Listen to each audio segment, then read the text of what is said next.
Thank you, Mr. Mayorkas. In answer to my questions earlier today, you defined misinformation and you acknowledged that CISA created in 2021 the Misinformation and Disinformation Committee. On April 27, 2022, you testified in the House Appropriations Committee that your department created then another agency or another subdivision, the Disinformation Governance Board, and you said under oath it was to combat misinformation ahead of the 2022 elections.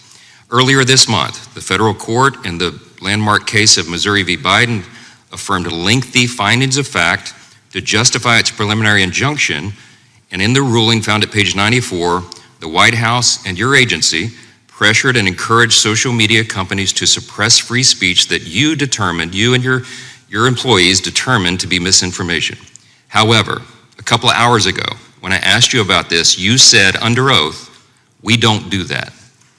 Which time were you telling the truth, today or on April 27, 2022? Congressman, we do not suppress free speech. Did you or anyone working for you work with the social media companies prior to the 2022 election to pull things off the internet, suppress things off the internet that your folks determined to be false or misinformation? Not to my knowledge, Congressman. So you had no idea what the Misinformation and Disinformation Committee was doing during that period? Congressman, I have answered that question previously. Let me assure you that we safeguard the First Amendment rights of individuals.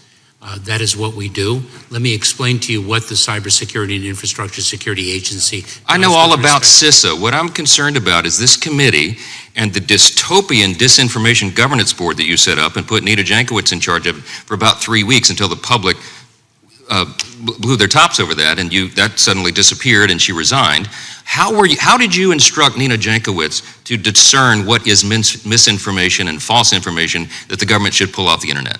You are assuming facts that actually did not exist. Tell me what the facts are. What guidance did you give her? Congressman, the reality is that disinformation is a tool that adverse nation states use to undermine our democracy. Okay. 4 adverse nation states include hold on. Don't talk about foreign adversaries, because the court and the witnesses on your behalf in the court testifying under oath, different than what you're saying today, that they made no distinction between foreign people who put things on the internet and domestic voices. Do you disagree with that statement? Congressman, can you share with me the context of that statement? It would be awesome if you had read the federal court opinion that directly says that your agency is involved in the greatest cover-up of the free speech in U.S. history. But yeah, I'll tell you what the court says. It says people involved with your agency were meeting regularly with the social media platforms and giving them lists of persons and information that they said should be pulled off the internet, suppressed. That means turned down, volume censored so no one saw it. And the court said millions of free speech protected postings were not seen by the American people prior to the 2022 election because your employees subjectively determined that they shouldn't see it. That's the problem. And the idea that you would sit here in front of us and pretend like you don't know that was happening is just alarming. I'm out of words to describe how frustrated we are with you and your department. I'm out of time.